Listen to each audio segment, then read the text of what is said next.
He is ready, as we have multiple updates coming from this Minnesota Vikings team, including JJ McCarthy, multiple reports coming out about him that he is set to go here in training camp, as well as some very interesting moves that the Minnesota Vikings have made, including releasing a secondary player, and one report calling one of the Vikings' most anticipated additions a bust. We have a lot to talk about today here, ladies and gentlemen.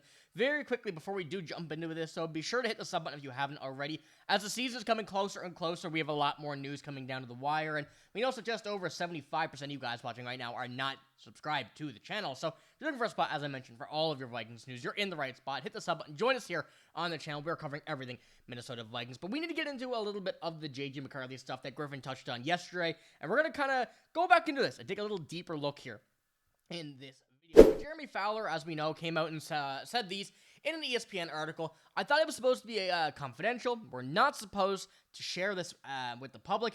As was told me, the Vikings feel like JJ McCarthy on day 9 of these offseason workouts was a lot stronger than on day 1. Now, continuing on, coming off that knee issue, they knew he could start a little bit slowly, but they like the way he's throwing the ball. They feel very comfortable where he's at going into training camp. So, of course, now we're only starting to see the little bit on JJ McCarthy, starting to see the little bit over these next few days and weeks as we get closer and closer to training camp, then the preseason, then the regular season. And we're going to be keeping on getting better and better looks for JJ McCarthy, especially after the way that we've seen this kind of team build out over this next 3 years for this plan with JJ McCarthy, not likely, I will say, being over the next 3 years, the starting quarterback on this team. They've made sure that they went around him, made sure that they got everything ready for him, and they've done that. And as Griffin mentioned yesterday, that's the big reason that Aaron Rodgers was not with the Vikings at the end of the day, making sure that they got this 3-year window at the minimum, with JJ McCarthy being able to be a starting quarterback for that. And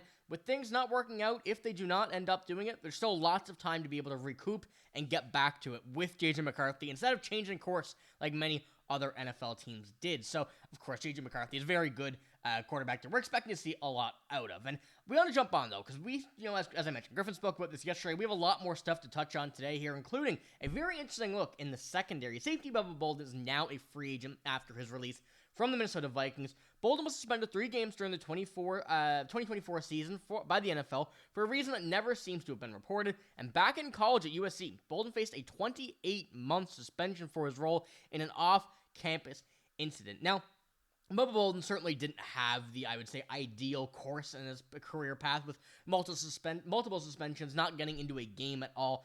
But he is a secondary player, and that's one thing that we know that the Vikings are pretty shallow on right now is this secondary.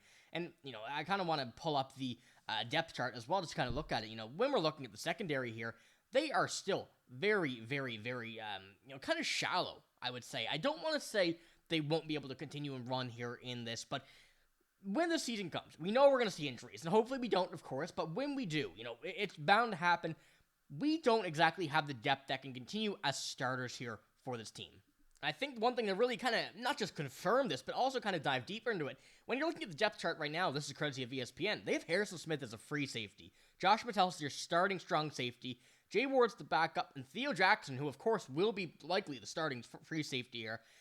This is kind of all out of whack right now, and a lot of this is coming down to the lack of depth, and of course Josh Metellus can play really everywhere, so putting him at safety right now really goes to show that they have to put him where they need him right now, which is, of course, safety, and Jay Ward being there, and Michelle Powell, they're going to be there as depth pieces. Very likely, or very rarely will they get into a game, if at all. But when you see Harrison Smith at free safety, that's not going to run. That's not going to ride throughout this season. And I'd want to say that, we're hopefully not going to see this get into here at any point where anything like this could happen. The Vikings have said that they're probably going to come out here and make a veteran signing on the corner at least some point in this offseason, whether it is going to be a guy who we've seen like Shaq Griffin or a guy like Stephon Gilmore. Those have been two that are reported are kind of maybe come back here when, the season gets closer and closer. But my concern more so now is, are they going to get another safety? Of course you have a guy like Stephon Gilmore, whose veteran presence is going to be there. A guy like Mekhi Blackman coming back this year, Byron Murphy, Isaiah Rodgers. They have the ability to keep these players right here at corner. Jeff Okudah as well, if he really kind of gets back to where everybody thought he was going to be, they would have a pretty decent depth in the cornerback. But the safety now is where you're really kind of looking at the lack of depth here. And, I kind of want to know what you guys think as well, because this is not really, I'd say, an ideal look for the Vikings right now. But I want to know what you guys think here before we head into our next topic, because it is, an interesting thing that they're going to have to tackle when we get into the realm of next season. But let's jump into our next kind of topic here, the final one of this video as well, which is Dallas Turner.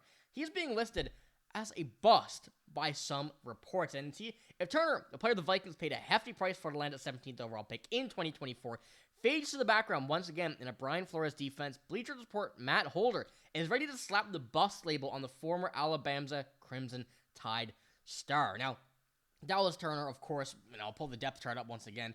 He's here for a reason. He's still a much younger player compared to the rest of this team, but as we know, the Vikings are getting to this point now where they want to open up their window as wide as possible for the time being. They've done that in going to acquire Jonathan Allen, Javon Hargrave here in this offseason. With the acquisitions from last year, of course, Blake Cashman and Andrew Van Ginkel, they have a very, very good set of defensive players now. And Dallas Turner, as young as he is, he's still learning at the NFL game. And I think that's going to be something that we're going to be watching for the next few years. But putting him in this group of players among all of these acquisitions really puts him into a good spot. He may not start every single game here, but he's a guy that can definitely come into this lineup, come in, ball out, and then play once again. Whether or not it is consistent, he is capable of doing that. And of course, the veterans you put around him is a big part of it as well. The way that his game mixes in with everything. It's going to be a good learning experience for him, but it's also going to be a much better experience I think a lot of people are looking at, especially when it comes to the reaction from that article. But I wanted to pull this up as well. Edge Dallas Turner took a back seat for veterans Jonathan Grenard and Andrew Van Ginkel during his rookie season, playing just 28% of Minnesota's defensive snaps per Pro Football Reference. And I think that kind of comes in once again to say that the Vikings have planned this out pretty heftily and putting in the players who have that experience in the postseason, playoff experience, Super Bowl experience. That's where you're going to get it. Yes, Dallas Turner is a great player. Is he a player that has had all this experience at the NFL level in the playoffs? No. You want to have that experience there first. Someone who has shown that they can play an absolute, best game possible when it comes down to needing it. Dallas Turner will get to that point. I believe you me. He will get to that point. But right now, it's just still not there yet. We have a lot of experience that's going to come out. And when some of these players get older, that's when we're really going to see Dallas Turner start to kind of spark into this lineup. And I expect a heavy, heavy jump from this 28% in this upcoming season. So let me know what you think. Are you willing to put Dallas Turner as a bust at this very time? I think it's way too early, first of all. And second of all, you got to look at who's around him. There's so many great players, so many older players, and so many players who have more experience that it's a very difficult decision to label him as a bust this early. So let me know what you think about all this stuff that I had here in this video today. But that's all I got in this video. If you did enjoy, give it a like, hit the sub button as well. But I'm signing out. Thank you for watching. Hope you have a great day. See you later.